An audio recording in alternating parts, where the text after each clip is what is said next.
जय शिवराय.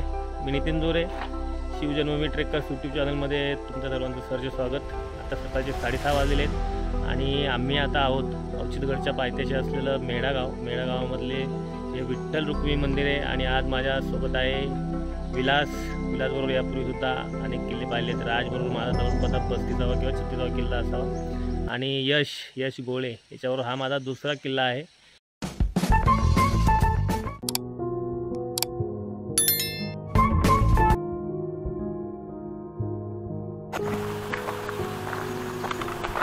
ही बावडी आणि इथून डाव्या बाजूला जाणारा रस्ता हा आपल्याला किल्ल्यावरती घेऊन जातो.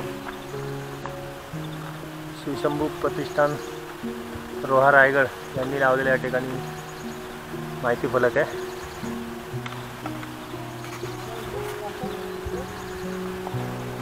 रायगड जिल्ह्यातील रोहा तालुक्यामध्ये असलेलं मेढागाव आणि मेढागावाच्या बाजूला असलेला हा अवचितगड किल्ला विदुर्ग प्रकाराचा हा किल्ला आहे आणि याची चढाई सोप्या श्रेणीची आहे.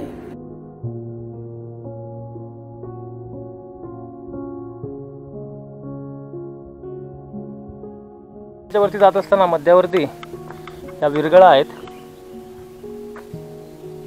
अनेक विरगळा आपल्याला या ठिकाणी पाहायला भेटतील. आणि हा जो रस्ता आहे इकडचा हा पिंगळसाई गावामधनं येतो.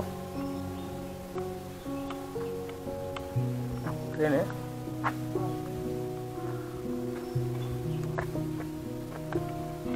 आणि आमच्या सोबतीला या मेढा गावातील 2 वाटसरू देखील आहेत. या ठिकाणी पायरी मार्ग आहे,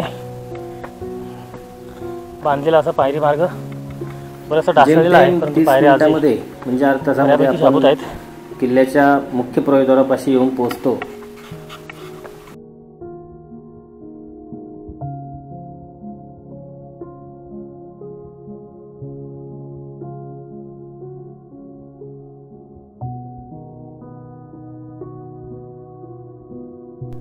आणि आता आपण येऊन पोहोचले महादरवाजाजवळ. हा अवचितगडचा महादरवाजा आहे. विजयादशमीच्या दिवशी या ठिकाणी दुर्गपूजन झालेलं आहे.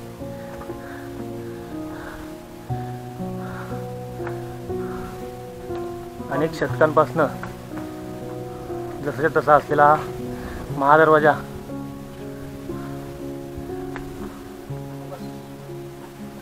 कशी मूर्ती प्रवेशद्वारातनं आतमध्ये आल्यानंतर डाव्या हाताला एक शिल्प या ठिकाणी आहे, व्याघ्रशिल्प म्हणून. अवचितगड हा किल्ला आणि या किल्ल्याची उंची जवळपास 1000 फूट एवढी या किल्ल्याची उंची आहे. आणि हा किल्ला शिलाहार राजाने बांधलेला आहे. त्यानंतर अहमदनगरच्या निजामशाहीचा ताबा या किल्ल्यावरती काही काळ होता. त्यानंतर छत्रपती शिवाजी महाराजांनी या किल्ल्याची पुनर्बांधणी करून घाईघाईमध्ये किल्ल्याची बांधणी केल्यामुळे याला अवचितगड असं नाव देण्यात आलं असं सांगितलं जातं. तर छत्रपती शिवाजी महाराजांनी याची पुनर्बांधणी करून हा किल्ला पुन्हा भक्कम बनवला. आणि आजूबाजूच्या परिसरावरती या कोकणाच्या रोहा किंवा आजूबाजूच्या परिसरावरती लक्ष ठेवण्यासाठी या किल्ल्याचा वापर केला जायचा. म्हणजे या किल्ल्यावरनं खरं तर टेहाळणी केली जायची किंवा आपण टेहाळणीसाठी या किल्ल्याचा वापर केला जायचा असं म्हणू शकतो. आणि एक अर्धा ते पाऊण तासामध्ये हा किल्ला पूर्ण पाहून होऊ शकतो.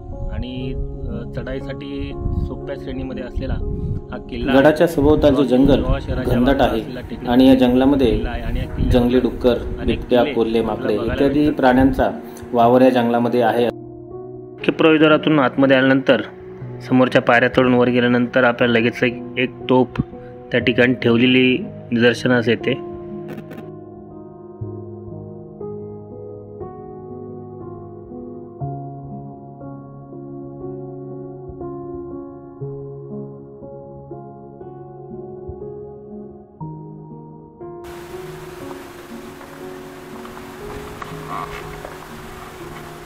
आजही याच्यामध्ये तोफगोळा आजही याच्यामध्ये आहे. महादरवाजामधनं आतमध्ये आल्यानंतर तोफ आहे आणि तोफेनंतर हा आणखीन एक प्रवेशद्वार आहे. वरची कमान नसली तरी दरवाजाचे अवशेष काम आजही आहेत. आणि या किल्ल्यावरची दुसरी तोफ या प्रवेशद्वाराच्या वरती ठेवण्यात आलेली आहे. दुसरी तोफ आहे.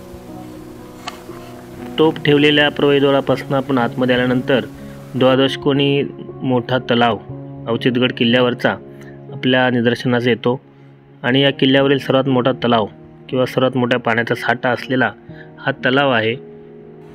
या तलावामध्ये खाली उतरण्यासाठी समोर दिसतोय तो पायरी मार्ग आहे।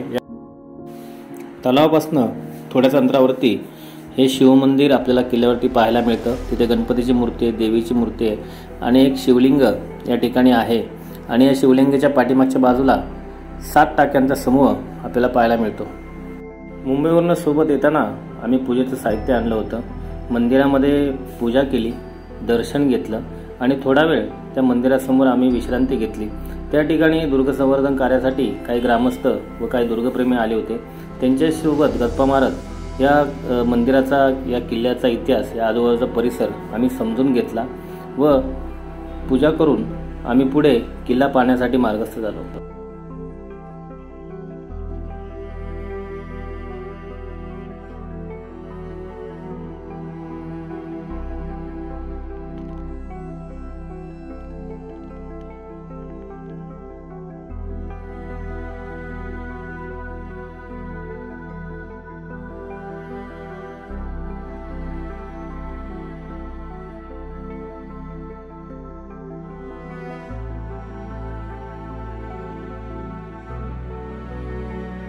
या शिलालेखावरती शिलालेख आहे। जयदेव शके 1718 नालाना सानवरचारे चैत्र शुद्ध प्रतिपदा असे लिहिलेले आहे।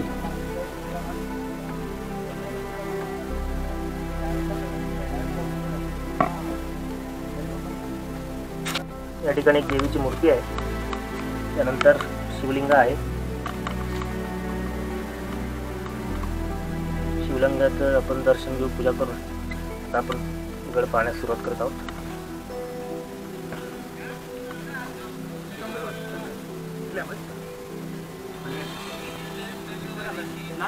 गणपतीची मूर्ती आहे।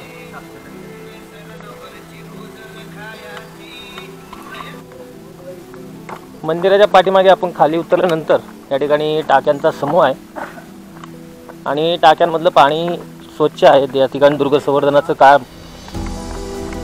इथल्या प्रतिष्ठानमार्फत केलं जातं। त्या टाक्यांची स्वच्छता असेल, गडाची स्वच्छता असेल, त्यानंतर वृक्षारोपण असेल, अनेक कामं या ठिकाणी इथल्या स्थानिकांमार्फत किंवा प्रतिष्ठानमार्फत केली जातात।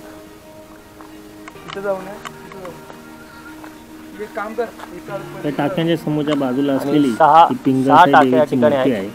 टाक्यांचा समूह या ठिकाणी आहे आणि या ठिकाणी एक मूर्ती देखील आहे। टाक्यांच्या समूहाच्या बाजूला असलेली ही बाजी पासलकर यांची समाधी आहे असं सांगितलं जातं।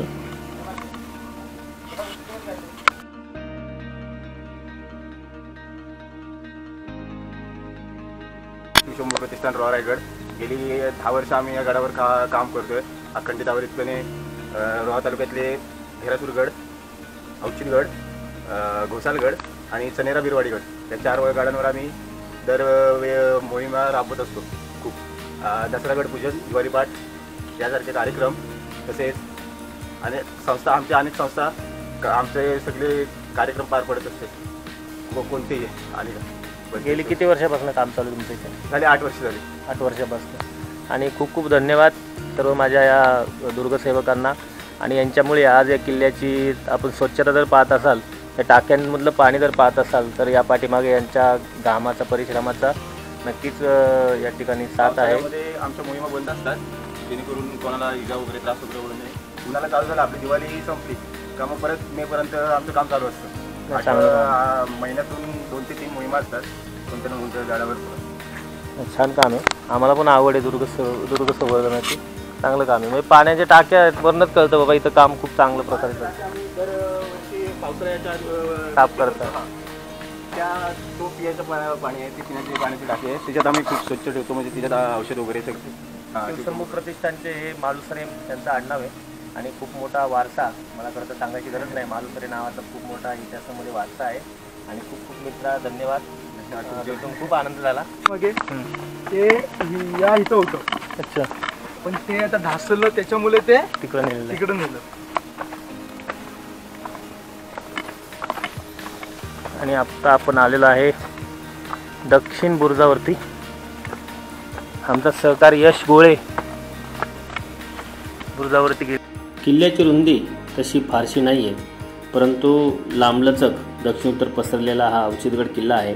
आणि याच्या बाजूलाच पुढच्या बाजूला या बुरुजावरून आपणाला दिसणारी टेकडी जी आहे त्या टेकडीवरती अनेक जुने असे अवशेष आहेत. आणि त्या तो ब्रिज इथून खाली काहीतरी कुठून तरी वाट आहे आणि ती जी वाट जाते खाली पिंगलसेला उतरते. आणि समोर दिसणारं पिंगळसे गाव आहे. त्या टाक्यांच्या तिथे असलेली पिंगळाई देवी आणि पिंगळसई गाव आणि किल्ल्याची बाजूची असलेली दुसरी टेकडी तिकडे गुफा आहे असं सांगितलं जातं, परंतु तिथं जाऊ नका असं आम्हाला स्थानिकांनी सांगितलं आहे. कारण तिथं खूप मोठ्या प्रमाणात झाडी गवत वाढलेलं आहे, त्यामुळे त्या ठिकाणी जाणं खरं तर आता धोकादायक आहे.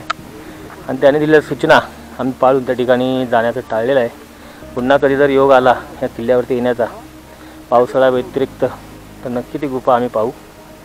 आणि या किल्ल्यावरनं आजूबाजू दिसणारा हा परिसर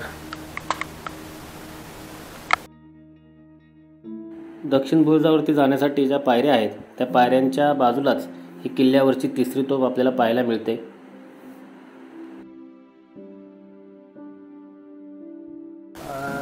हा जो पर्वत आहे तिथे किल्ला आहे. टेकडी बोल. ही जी टेकडी आहे तिथे किल्ला आहे आणि त्याच्या बाजूला एक छोटीशी टेकडी आहे. तिथे एक पूल बांधला आहे. तिथून जर तुम्ही खाली गेलात तर तुम्हाला एक छोटीशी गुहा आढळते आणि त्याच टेकडीवरून खाली आपण पिंगळसी गावाला जातो. वास्तूंचे अवशेष या ठिकाणी मोठ्या प्रमाणात आहेत. आता गवतामुळे आपल्याला दिसत नाहीत, परंतु त्याचे जे दगड आहेत वास्तूंचे तर पाहायला मिळतात. चौथरे आजही शाबूत आहेत. इथे एक आणखीन एक चौथरा आहे.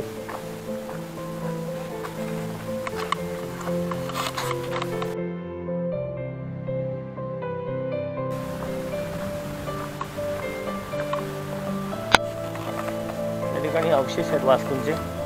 चौथरे आपल्याला अनेक ह्या किल्ल्यावरती पाहायला भेटतील. आणि या ठिकाणी पाटा अनेक त्या काळची वापरात येणाऱ्या वस्तू आजही या किल्ल्यावरती आपल्याला पाहायला भेटतील. म्हणजे आपण आत्ता ज्याला पाटा म्हणतो ज्यावरती मसाला वाटला जातो, अशा अनेक वस्तू या किल्ल्यावरती आजही आपल्याला पाहायला भेटतील चांगल्या स्थितीमध्ये. आणि हा चौथरा आहे वाड्याचा.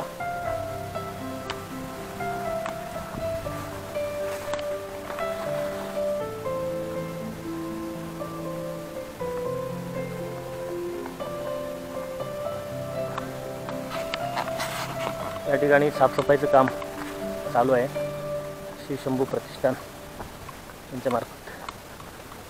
अवचितगडाच्या माथ्यावरून कैलबैला, सुधागड, सरसगड, घनगड, रायगड आणि कोरीगड हे किल्ले आपल्याला दिसू शकतात.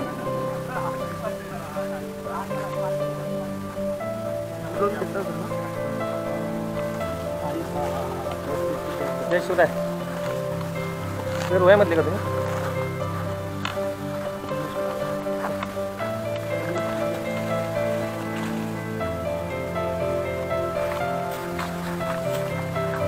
जय शिवराय मित्रांनो. उत्तर बुरुज व त्या आजूबाजूच्या परिसरामध्ये वाढलेलं गवत काढण्याचं काम शंभूराजे प्रतिष्ठानमार्फत आज किल्ल्यावरती केलं जात आहे. आणि या प्रतिष्ठानने किल्ल्यावरती अनेक संवर्धनाची चांगली कामे केलेली आहेत. महाराष्ट्रातील श्रीमंत किल्ल्यांपैकी अवचितगड किल्ल्याची देखील श्रीमंत गडामध्ये गणना केली जाते. आणि या किल्ल्यावरती पाण्याचा साठा मोठा असल्यामुळे या ठिकाणी राबता देखील किल्ल्यावरती मोठा असावा, त्यावरून असं अनुमान काढले जाते. किल्ल्यावरची ही चौथी तोफ, उत्तर बुरुजावरची ही किल्ल्यावरची चौथी व शेवटची तोफ आहे. एकूण 4 तोफा या किल्ल्यावरती आपल्याला पाहायला मिळतात. समोर दिसणारं हे मेढा गाव आहे आणि समोर आपण गाडी पार्क केलेली तिथं आपल्याला दिसेल. या ठिकाणी विठ्ठल रुक्मिणी मंदिराजवळ आपण आपली गाडी पार्क केलेली आहे.